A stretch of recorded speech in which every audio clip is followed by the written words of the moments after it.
네, 중요한 시기 아직도 어지럽습니다. 국가의 원로로서 바른 말씀을 해주시고 계시는데요. 박찬정 변호사님 모셨습니다. 어서 오십시오. 네, 안녕하십니까. 네, 윤석열 대통령이 총선을 앞두고 이제 1년 반이 됐습니다. 이제 어떻든 총선 전에 평가가 국민들도 이루어질 거고 여러 가지 기관들에서 평가를 할 텐데 그 평가에 맞춰서 총선에도 영향을 미칠 텐데 변호사님은 윤 대통령 1년 반에 대한 총평을 해주신다면 어떻게 보십니까? 오늘 이 순간까지 내년 총선거는 윤석열 대통령이나 국민의힘 당 입장에서는 야당 심판이 돼야 되는데 야당 심판. 그런데 저 이재명 강경파들은 정권 심판으로 몰아가려고 지금 안간힘을 쓰고 있거든. 그러니까 윤 대통령으로서는 억울한 점이 많지요. 대통령 권력이라는 게 굉장히 크지만은 또 국회에 가서 꽉 막혀서 제한적이란 말이지요. 그러니까 지난 벌써 1년 6개월이 됐는데 외교 안보에 있어서는 전통적인 한미 안보를 강화 복원했다 하는 이걸 아주 굉장한 공적이야.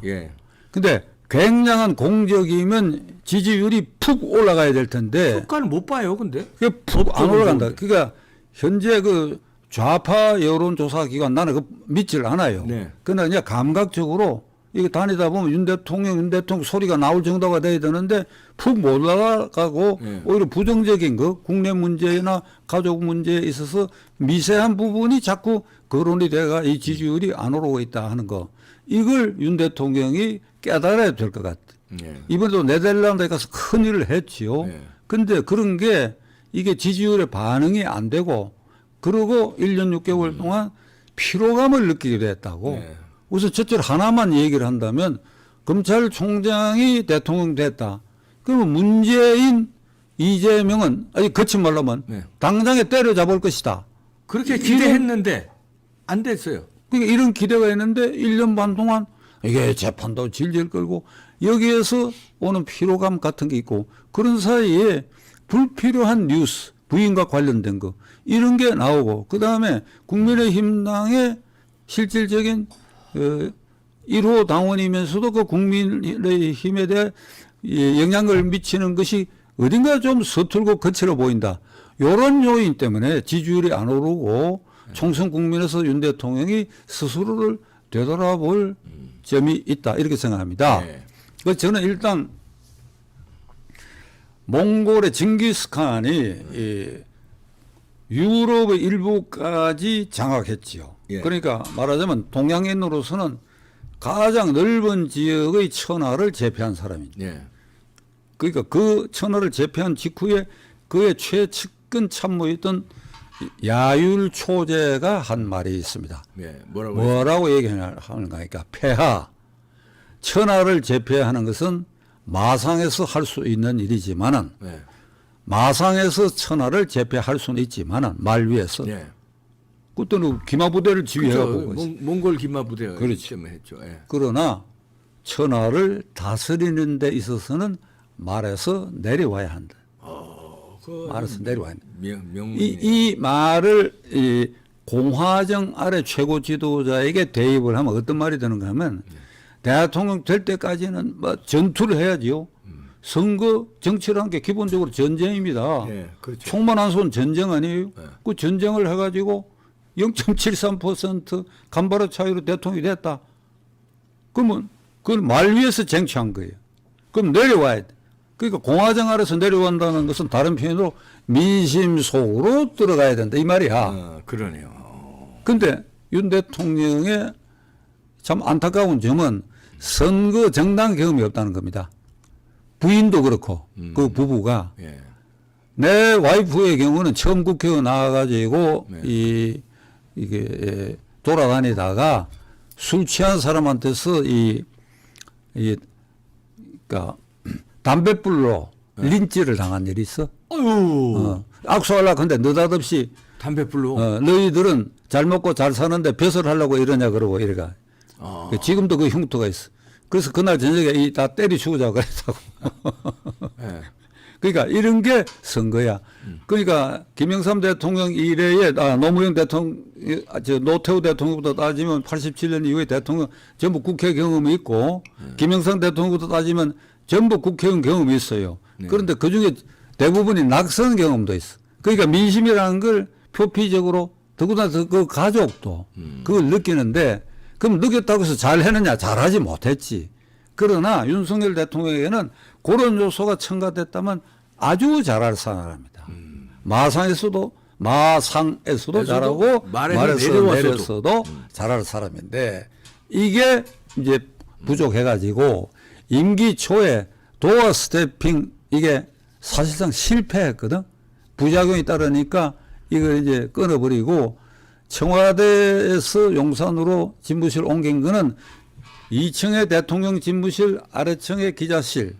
그리고 수시로 기자실 온다. 이것도 약속을 안 지켰어. 이게 두려운 거야. 민심 속에 들어가는 게 두려운 거야. 도어 스태핑 실패하고 나서는 기자들 질문이 두려운 거야. 내가 무슨 말을 어떻게 할지 잘못 얘기했다가는 본전도 못 건진다는 이런 아마 두려움을 갖던 것 같은데 자건 이게 윤 대통령이 대범한데 세심하지 못한 데가 있대. 요런 게 세심하지 못했다. 도어 스태핑. 그 다음에 세심하지 못했던 것 중에 하나는 초기 인사가 검사 출신으로 도배질 했다 하는 좌파 언론의 선전선동에 여기 휘말려 가지고 지금까지도 윤석열의 인사는 검사 중심이다. 이렇게 돼버렸다. 그러니까 그때 경향신문에 요렇게 일면에 말이죠. 일면에 이게 바둑판보다 좀 크게 사진들이 쭉 이렇게 났어요. 맨 왼편에 한동훈 검사, 법무차관 이노근 검사, 원희룡 검사, 그 다음에 박민식 검사, 다 검사 출신들이 많이 있어요. 그 다음에 통일부 장관 했던 용산 출신 권영세 검사, 그리고 대통령 이게 비서실 안에 대통령실 문 바깥에서 대통령실을 지키는 부속실 직원도 뭐 검찰청 출신 이렇게 해놨단 말이에요. 그런데 여기 보면 핵심은 원희룡, 박민식, 권영세는 이미 검사 탈세하고 국회의원 된 사람들 아니에요. 그런데 그러니까 한동훈은 법무부가 어렵고 검사 출신이 되고 차관도 검사 출신이고 그러니까 여 밑에 가까이서 전화 심부름하고 하는 이런 사람까지 끼워 넣어가지고 이렇게 하니까 그 뒤부터 민주당에서 검사공화국, 검찰공화국 누명을 덮어 써버린 거야. 그러니까 이것을 탈색하는 걸 아직 실패하고 있다.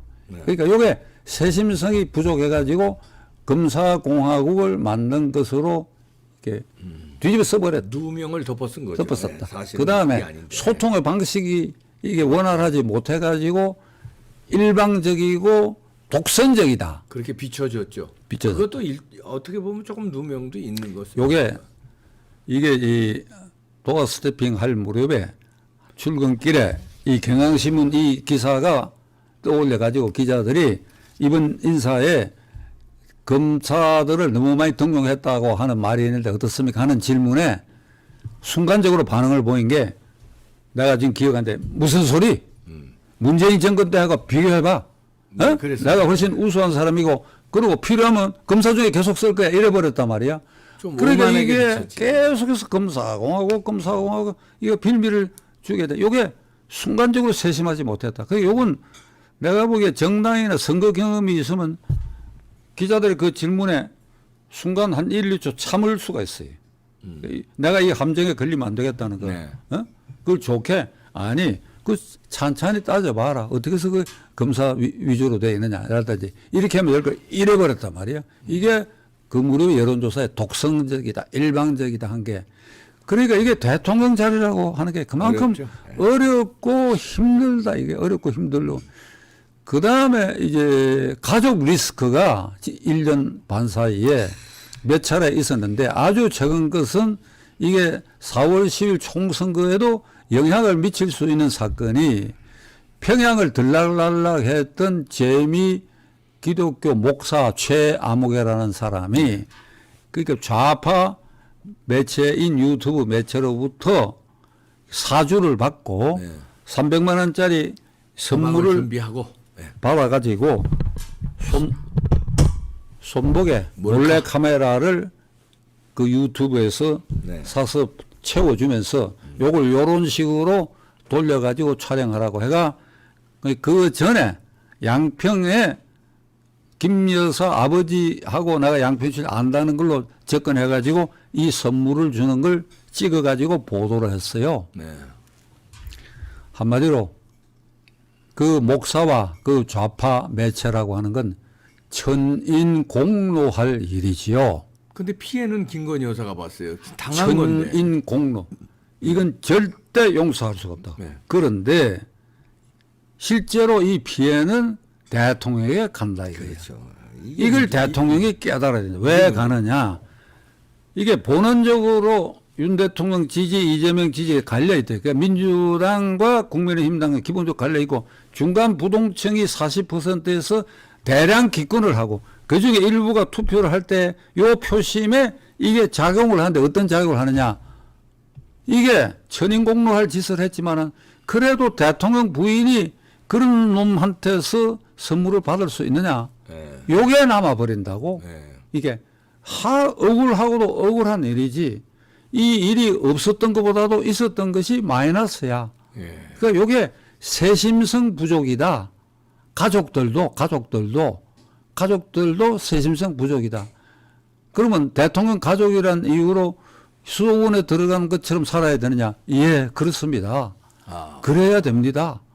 수도원에 들어가 사는 수도승과 같은 자세로 대통령 부인 노릇을 하고 모든 걸 조심해 이렇게 해야 됩니다. 그러니까 이런 세심성 부족이 결국은 윤 대통령의 지도력에 손상을 입혔다.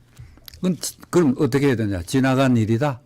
지나간 일이니까 다시 새로 시작하는 마음으로 야율초제의 말을 상기해라. 말 위가 아니라 나는 이제 말 아래 내려왔다. 그리고 민심 속으로 들어갔다. 나와 내 가족도 그렇게 한다. 그러면서 일방 특별감찰관도 조속히 임명할 것을 나는 강력히 특별감찰관 저기 말씀을 드립니다. 대통령께. 이게 박근혜 대통령 때 특별감찰관 법이 만들어졌어. 그 법에 의하면 대통령 비서실의 수석비서관 그리고 대통령 가족에 대한 감찰을 하도록 돼 있어. 그러니까 국회가 추천하면 대통령 임명하는데 그걸 임명했어. 이석수 감찰관을 임명을 했는데 중간에 민정수석 우병우 수석하고 충돌이 있었어. 무슨 충돌이냐. 알려진 바에 의하면 당신 왜 내 뒷조사를 하냐 이렇게 됐다고. 그러니까 이 말은 나는 긍정적으로 보는 게 특별감찰관에 있어가지고 뒷조사도 하는구나 하는 느낌이 있으면 조심할 거 아니에요. 그런데 이걸 문재인 정권 5년 내내 눈 감아버렸거든. 그러니까 눈 감고. 문재인은 그걸 없앴잖아요. 특별감찰관을. 임명을 안 했죠. 임명을 안 했죠. 그러니까 없앤 거나 마찬가지. 법은 살아있는데 완전히 사문화했죠. 그 대통령 직무유기야. 그렇죠. 직무유기, 직권남용이야. 그러니까 특별감찰관을 취임 즉시 임명했다 그러면 울산시장 부정선거 사건은 안 일어났을 가능성이 있지. 그렇죠. 특별감찰관이 제3자가 들어서가 이 대통령님 이렇게 하면 어떻게 하느냐. 네. 비서실 8개 부서가 동원돼 가지고 거기 부정선거를 획책했잖아요. 특별감찰관이 있으면 두 눈 부릅뜨고 보고 있을 텐데 그걸 했겠어요? 그렇죠. 상당 부분 제동이 됐으라고 봅니다. 그러니까 나는 윤 대통령이 임명해라. 이게 취임 초에 내가 공개방송으로 얘기한 바입니다. 그러니까 늦은 게 아니야. 1년 반 됐으니까 이번에 40 총선거에 대비하는 대통령의 자세를 가다듬는 방법으로 그래 이걸 특별감찰관 임명하겠다. 국민들에게 이 얘기를 해야 된다. 김건희 특검은 받아야 됩니까? 뭐 쌍특검. 그건 받을 수가 없지. 받을 수가 없죠. 그럼. 도저히 받을 수가 없어.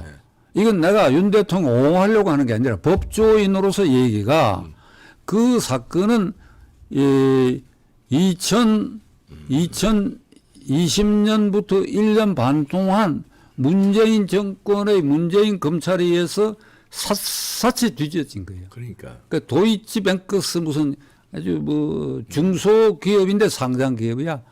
근데 100명 투자자 중 명단에 김건희가 있는 거예요. 네. 이걸 갖고 약 뒤집어 씌웠는데 그리고 아무리 윤석열 대통령 조사해도 만나기도 전입니다. 그게. 투자자의 한 사람일 뿐인데 그러니까요. 주가 조작을 선도했다. 그러니까 두들겨 팼는데 탈탈 털어. 검찰총장은 식물 상태에 있을 때 이게 무혐의가 된 거야. 네.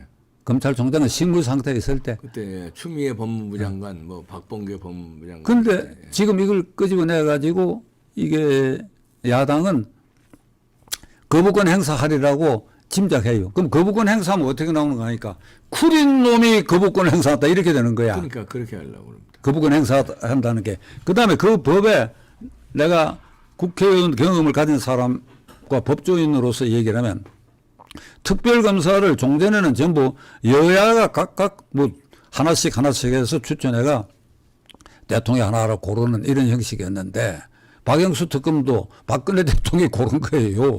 근데 이 법은 민주당이 2명을 추천해서 그 중에서 고르라 이거야. 그러니까 완전히 칼을 대야겠다 이거야 완전히. 예? 그러니까 이런 법을 어떻게 거부권 행사 안 하느냐. 근데 문제는 이 거부권 행사에 따르는 또 민주당의 악랄한 선동선전이 있는데 이걸 선제적으로 막을 방법을 대통령실과 국민의힘당에서 이걸 골똘히 생각하고 있느냐. 내가 국민의힘당 어떤 중진 의원을 어제 만나가 그 분위기를 봤더니 이런 걸 하질 않아. 전부 공천에 신경에 가 있고. 그러니까 이건 대통령이 이게 선제적 방어 방법을 이거 골똘히 생각해야 되고 더 나아가 지금부터 4월 10일 총선거까지 민주당이 가짜 뉴스를 퍼뜨릴 가능성이 여러 개 만들고 있다고 나는 알고 있어요. 예를 들면 이런 겁니다. 대통령 가족이 예를 들면 김건희 여사가 공천에 영향을 미쳐가지고 어느 지역에 이제 공천 발표가 나면 누구 이거는 김건희 사람이다 이렇게 민주당이 공격을 할 가능성이 있어요.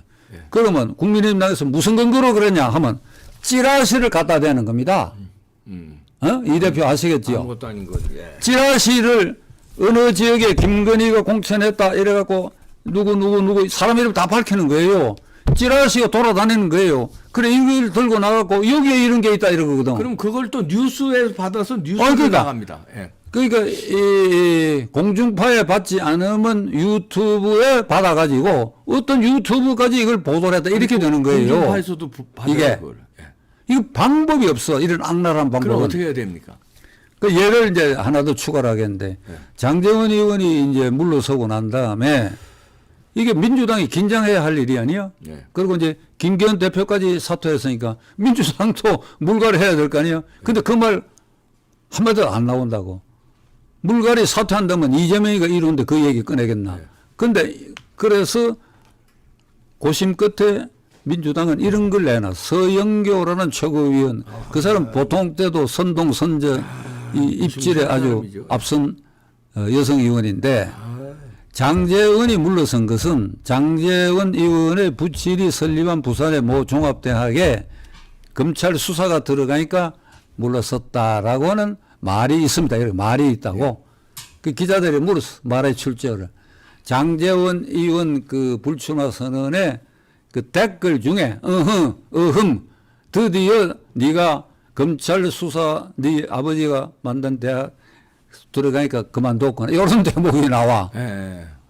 그러니까 그 가짜 뉴스 선동하는 이게 찌라시지 찌라시.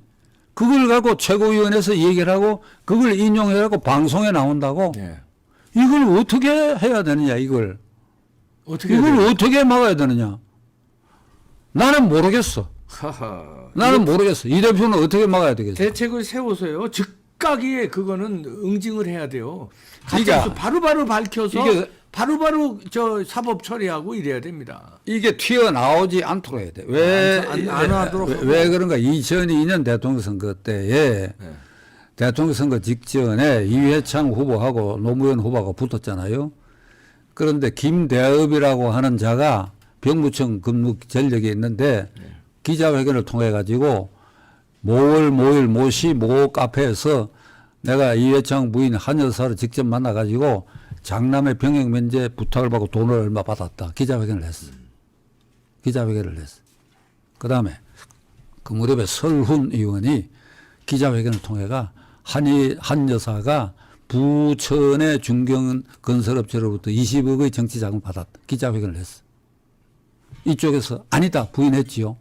아니다 부인했지요. 밝히는 데까지 시간이 걸리고. 그게 부인한 효과가 중간층까지 안 갑니다. 이게 거짓으로 판명돼가 유죄로 판명돼서 1년 반 뒤야. 그 선거 끝나고 그치, 선거 끝나고 1년 반 뒤야. 그러니까 이 일로 나는 이회창 씨가 낙선했다고 봅니다. 그렇죠. 표가 50만 표 차이였거든요. 이번에도 또 그렇게 올 거 아닙니까? 그러니까 이번에 그러니까 이게 제일 좋은 게 찌라시 아니면 가짜 인물을 내세워 가지고 인터뷰하는 형식으로 내가 그걸 듣고 안다는 인터뷰를 해가지고 네. 누구누구가 관여해가 누구누구가 어느 지역에서 국회의원 공천을 받았다 한 자를 얼굴 가리고 기자회견에 음성 그게 김의겸이가 한 청담동 술자리 사건 아닙니까? 그렇죠. 어?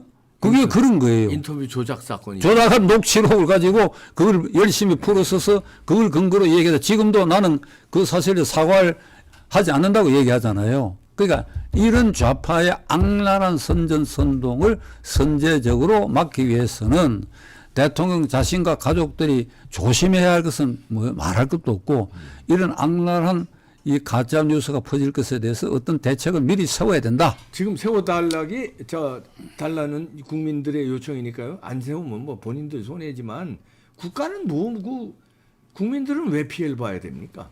당장 세워주시길 부탁드립니다. 간청드립니다. 박찬종 변호사님이셨습니다. 네, 수고하셨습니다.